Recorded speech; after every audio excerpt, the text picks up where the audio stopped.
Old is gold में आपका स्वागत।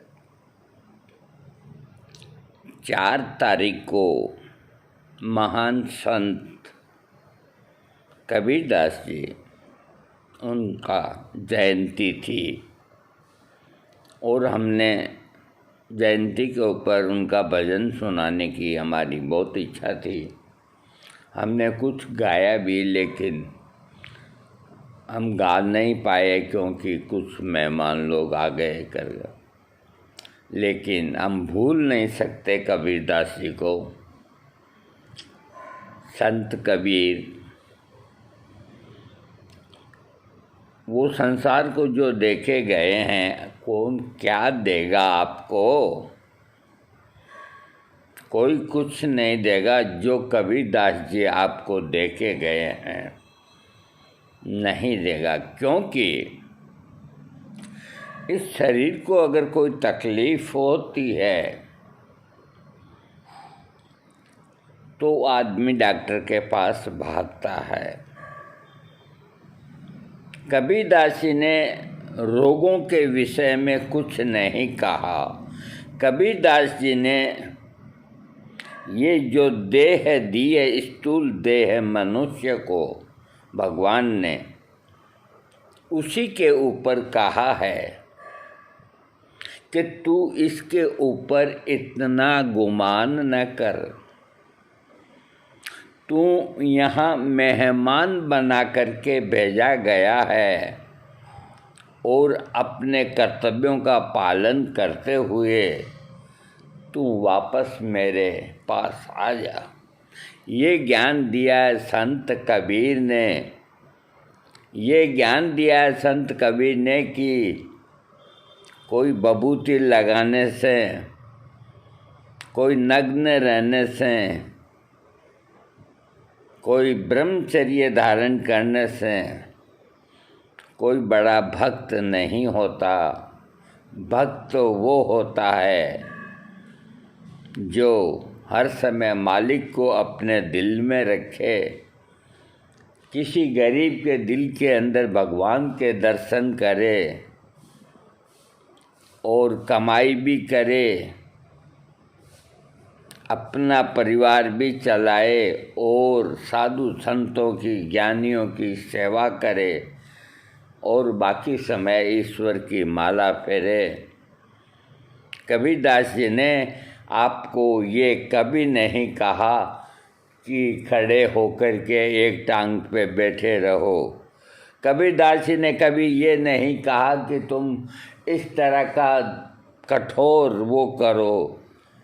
उन्होंने एक इंसान के ज़िंदगी को समझा, एक जीवन के सार को समझा।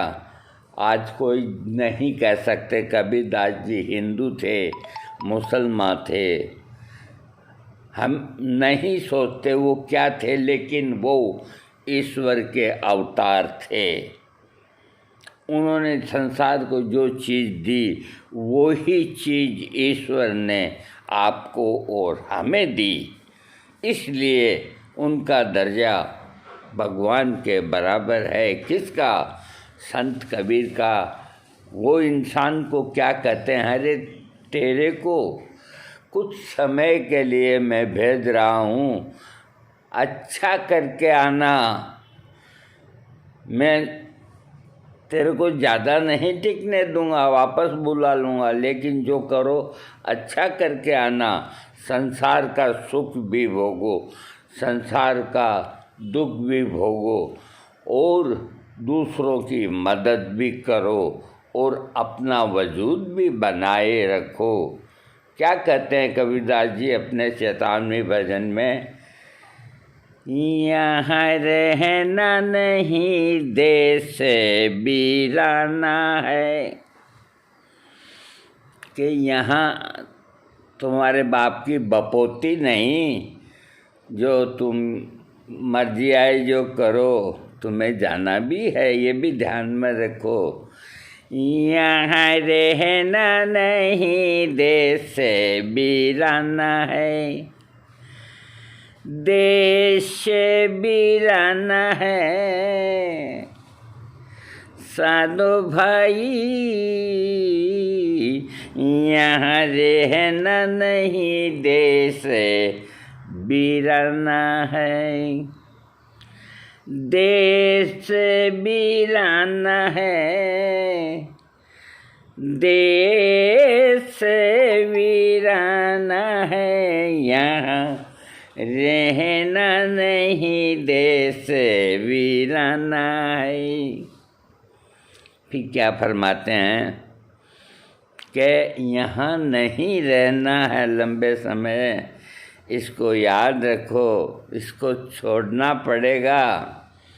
इसलिए जितना अच्छा कर सकते हो, ये संसार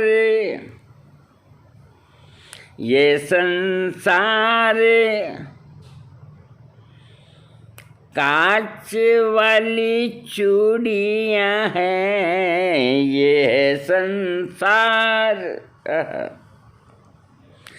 कांच वाली चूड़ियाँ हैं, चूड़ियाँ हैं ये संसार, ये है संसार, ये है संसार, ये संसार कांच वाली चूड़ियाँ हैं, लागे टकोरो झड़ जाना है, यहाँ रहना नहीं देश वीराना है, देश वीराना है, देश वीराना है, यहाँ रहना नहीं देश वीराना। ये जो चूड़ियाँ पहन रखी है, कहीं थोड़ी अड़ गई ना, जिसमें ही टूट जाती है, तो कुछ ऐसा करो जो न टूटे कभी, उससे लगन लगाओ जो पक्का काम होवे। यहाँ रहना नहीं देश वीराना है। फिर फरमाते हैं कबीर जी, ये संसार ये संसार माटी वालों ढेलों है, ये संसार माटी वाले ढेलों है, ढेलों है ये संसार माटी वाले ढेलों हैं। मिट्टी के वो बनाते हैं बच्चे छोटे छोटे मकान। ये संसार माटी वाले ढेरों हैं, बूंद पड़े गल जाना है, बूंद पड़े गल जाना है, यहाँ रहना नहीं देश वीराना है। ये मिट्टी के मकान थोड़ी सी बारिश आ गई और नीचे गिर गए, ऐसे मकान को तुम इतना फिक्र करते हो कि बारिश आ रही है मेरा मकान बह नहीं जाए, तुम क्यों फिक्र कर रहे हो? ये तो मिट्टी का मकान है, बूंद पड़ेगी ये तो गिर जाना है। यहाँ रहना नहीं देश वीराना है, देश वीराना है, देश वीराना है। साधो भाई यहाँ रहना नहीं देश वीराना है। ये संसार ये संसार कागज की पुड़ियाँ हैं ये संसार, कागज की पुड़ियाँ हैं ये संसार, कागज की पुड़ियाँ हैं, बूंद पड़े गल जाना है, यहाँ रहना नहीं देश वीराना है, देश वीराना है, देश वीराना है, देश वीराना है, यहाँ रहना नहीं देश वीराना है। फिर साहब जी क्या फरमाते हैं, कहते कबीर ये संसार, ये है संसार। कौन सा संसार? ये जिसको तुम संसार समझते हो, तुमको तुम शहर समझते हो, ये नहीं, ये संसार है। तुमको ईश्वर ने बना के भेजा है, जिनमें तुम रहते हो। ये संसार झाड़ और झाकड़ है, ये संसार। जंगल के अंदर जो जब तेज धूप पड़ती है तो कांटे और वनस्पति जल करके अपने आप ही आग लग जाती है उनके अंदर। झाड़ और झोंकर उनको कहते हैं जो सूख जाते हैं। ये संसार तो कि ये जो तुम जहाँ रहते हो, ये संसार एक तरह से सूखा जंगल है, कभी भी ये जल सकता है। ग्रीन में रहो, ग्रीन बनाओ इसको। कबीरदास जी को समझना कोई मामूली काम नहीं। कबीरदास जी को जिसने समझ लिया उसने संसार के ज्ञान को प्राप्त कर लिया, उसने सब देवी देवताओं को याद कर लिया। जिसने कबीरदास जी को समझ लिया, जिसने संत कबीर के उपदेशों को अपने गहन दिल के अंदर उतार लिया, उसको कहीं इधर उधर भटकने की ये संसार झाड़े और झाकड़ है। आग लगे जल जाना है, आग लगे जल जाना है, आग लगे जल जाना है, यहाँ रहना नहीं देश वीराना है। अरे ये तो झाड़ और झोंकर के समान सूखा जंगल है, कहीं से चिंगारी लग गई ख़त्म हो गया है। मकान तो ऐसा बना जो हाँ, यहाँ रहना नहीं देश वीराना है, देश वीराना है। साधु भाई यहाँ रहना नहीं देश वीराना है। कहते कबीर, कबीर कहते कबीर, कहते कबीर, कहते कबीर, कहते कबीर, कहते कबीर। क्या कहते हैं? कहते कबीर सुनो भाई साधो है कहते कबीर,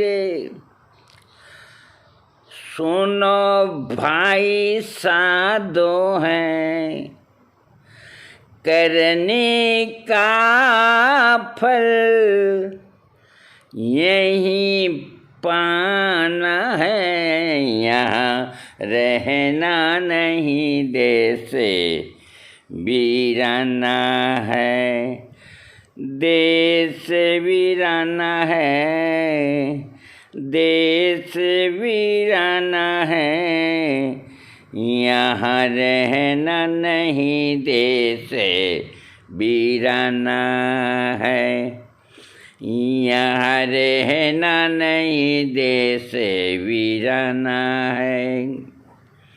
ये संसार आहा ये संसार कागज की पुड़िया है, बूंद पड़े गल जाना है, यहाँ रहना नहीं देश वीराना है। संत कबीर कबीर जयंती के ऊपर हम आप लोगों को ये भजन सुनाया। हमें इससे कोई मतलब नहीं कि कौन सुनते हैं कौन नहीं सुनते हैं। हम कुछ बताना चाहते हैं कि संत कबीर क्या थे। एक वक्त था, संत कबीर गृहस्थ थे। उनका बेटा कमाल था, उनकी पत्नी थी। वो चरखा काटते थे और कबीरदास जी उस सूत को शहर में पास में ले जा करके बेच के आते थे। उसमें रुपया 8 आने का जो भी उस वक्त नफ़ा होता था, तो आते वक्त जो सब्जी दाल घर का सामान ये सब लेकर के आ जाते थे। इस तरह वो खाली समय में चरखा काटते हुए भी भगवान को याद किया करते थे। ये नहीं कि हम चरखा काट रहे हैं तो इधर भगवान को याद करने की क्या ज़रूरत है। जब एक काम कर रहे हैं तो 2 क्यों करें। वो एक काम के साथ 4 काम करने वाले थे और खा पी करके सो जाते।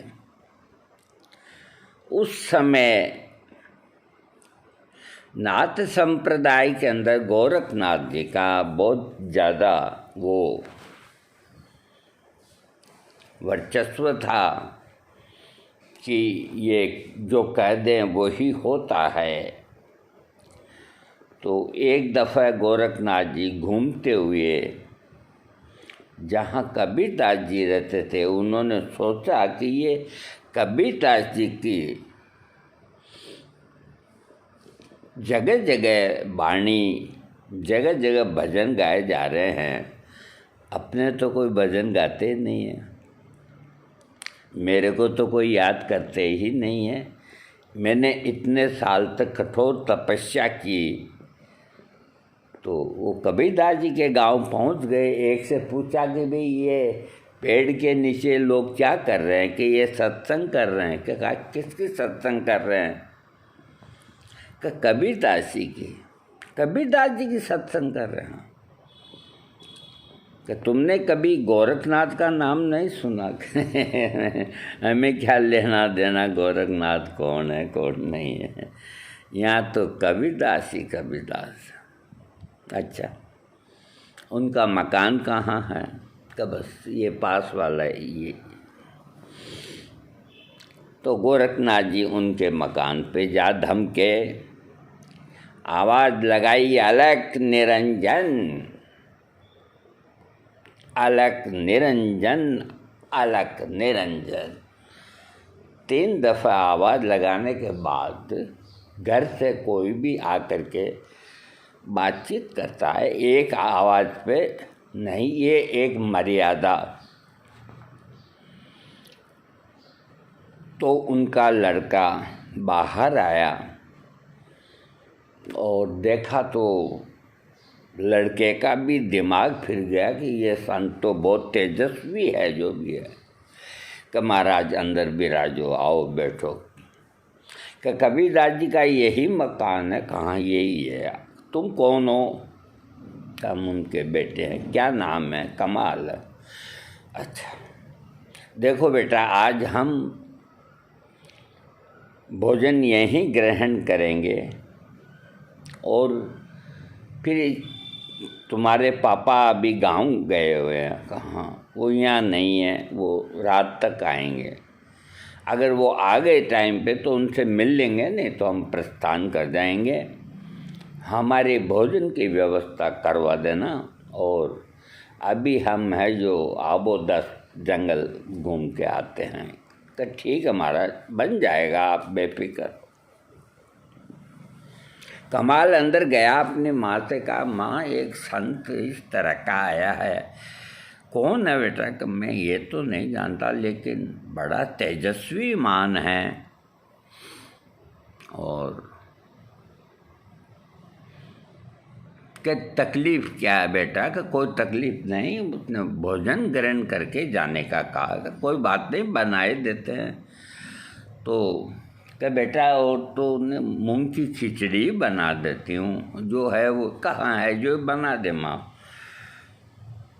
कि वो तो बापू और लाएंगे जब बनेगी, अभी इतनी है कि आप मेहमान को जिमा सकते हो, खिला सकता है बेटा। तो मैं बना के दे दूँ और तू खिला देना। कहाँ? तो एक कड्डी और एक खिचड़ी जो भी है, एक सब्जी बना करके तैयार करके रख दी। और उसके बाद में थोड़ी देर में गोरखनाथ जी आ गए। फ्रेश होने गए थे। आगे फ्रेश होने के लिए जंगल में ही जाना होता था। तो बेटा सब तैयारी का महाराज, आप कोई चिंता न करो, भोजन बिल्कुल टनाटन कंप्लीट है। कि बेटा फिर देरी किसकी? नहीं, कोई देरी नहीं। तो बेटे कमाल ने आसन उठाया और उसको बिछा करके सामने पाटा लगाया, साफ जगह लोटा या गिलास रखा। का महाराज विराजो, हाथ में थाली को लेकर के आ गया। अब वो देखे कि वो बैठ नहीं रहे हैं गोरखनाथ जी। कि महाराज क्या बात है, आप बैठिए, मैं आपको भोजन करा देता हूँ, ये ठंडा हो जाएगा। कि बेटा यहाँ मेरा थोड़ा दम घुटता है घर के अंदर, तू बाहर चल, मैं जगह बता देता हूँ, वहाँ बैठता हूँ, तो खाना वहीं लिया। हाँ बाहर चलो, आप कहो जाएँ, आपकी इच्छा हो, खुले में बैठो और में बैठो, नीचे बैठो, ऊपर बैठो। बाहर आए तो बगल के अंदर मृगचरम निकाल करके गोरखनाथ जी ने उसको उछाल करके आसमान के ऊपर फेंका। तो 1 किलोमीटर ऊपर जाकर के वो इस तरह से सेट हो गया,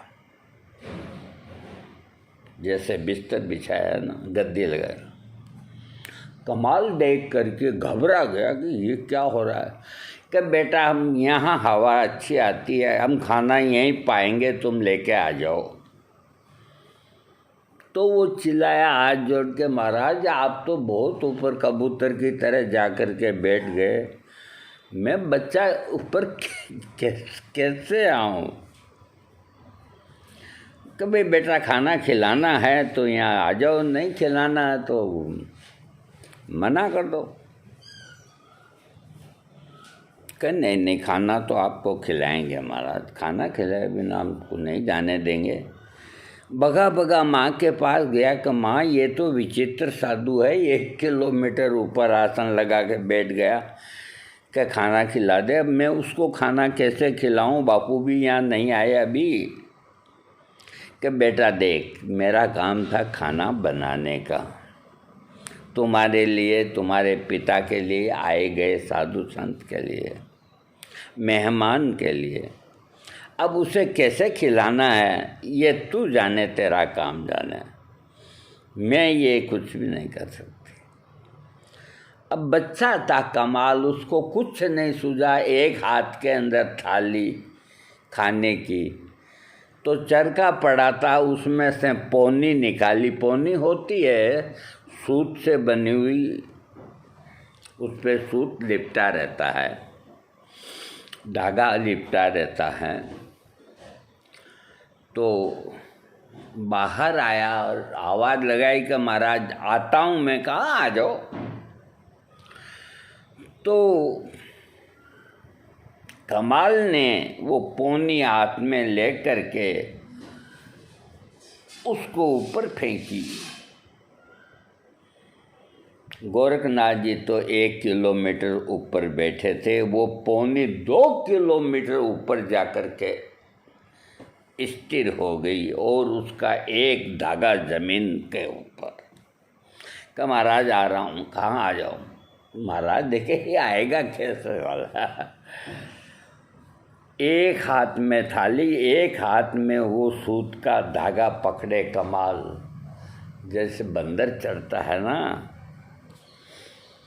3 मिनट के अंदर ही महाराज के पास जाकर के कहा महाराज मैं थोड़ा, मेरे को भी गर्मी ज़्यादा लगती है, आपको पास में बैठ के खिलाना है, तो मैं वहाँ ऊपर बैठा हूँ, आप वहाँ पधारो, आपको खूब हवा आएगी, यहाँ से ज़्यादा आएगी।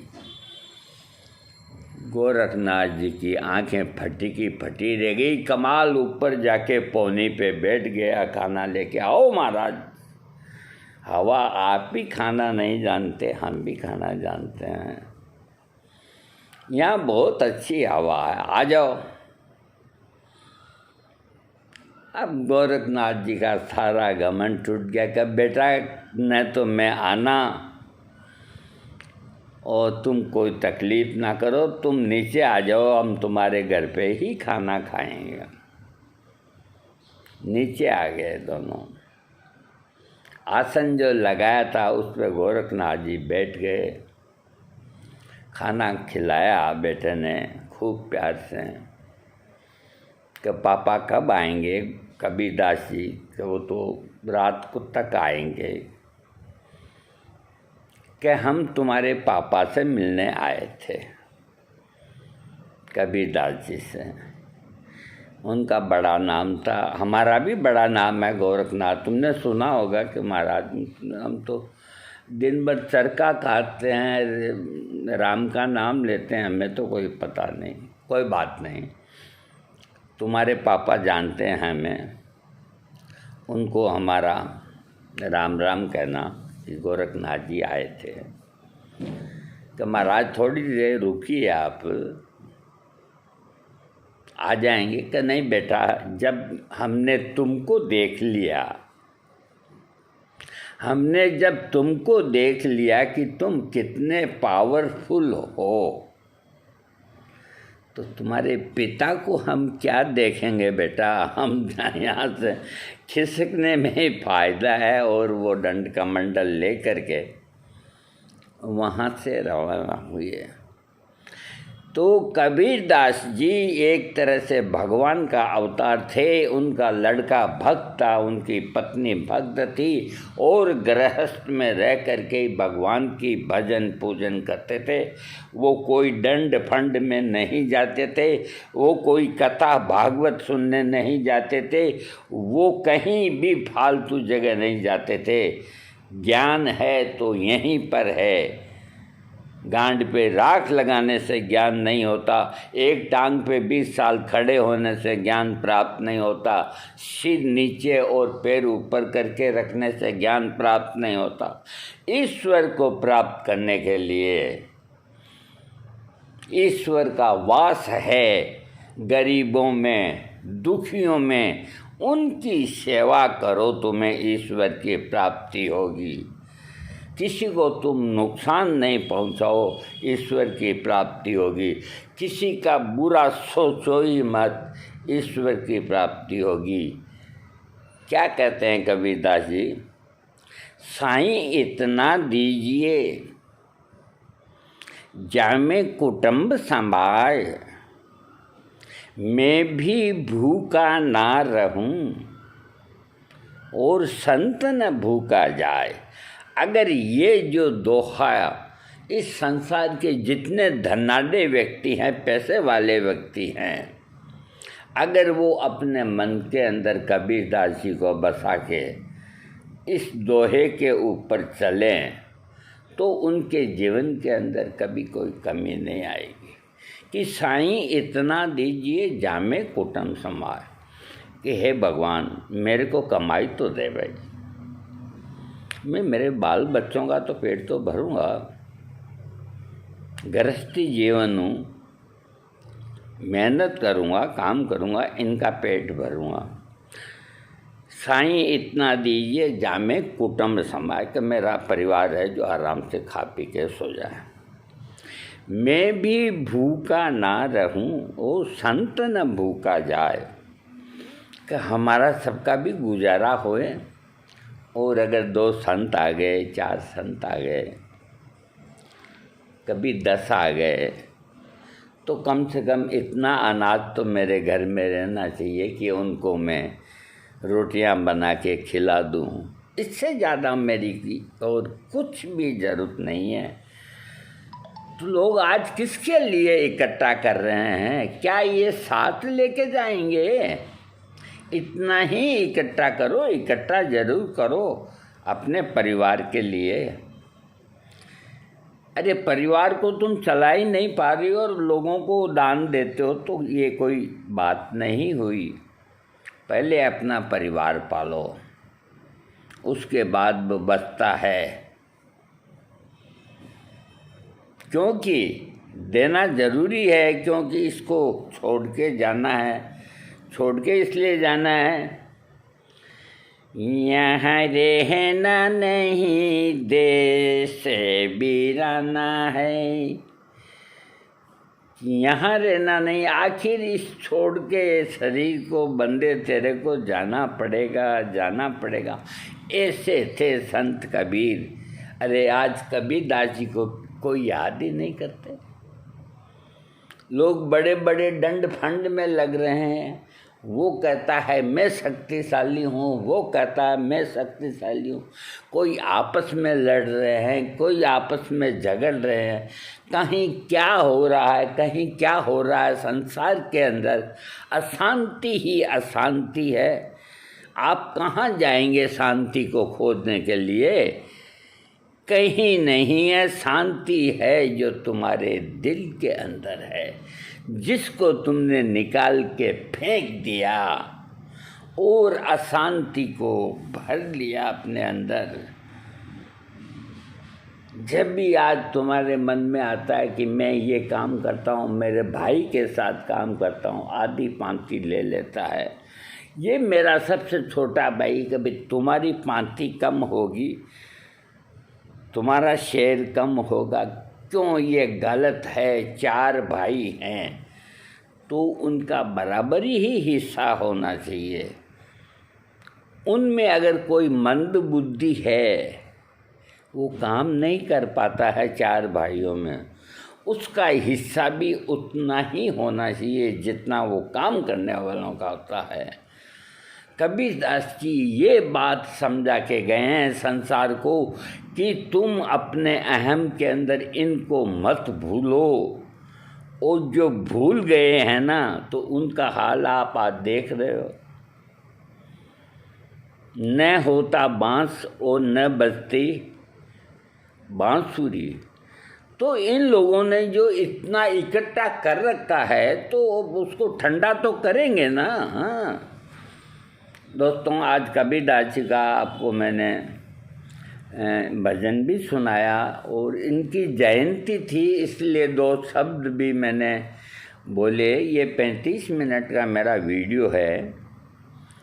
मैं जानता हूँ कि आजकल इतने बड़े वीडियो कोई नहीं देखते हैं, लेकिन मैं ये भी जानता हूँ कि दिन के अंदर 10 गंदे वीडियो देखते हैं, उससे अच्छा है एक वीडियो देखना। आगे आपकी मर्जी। संत कबीर की जय हो।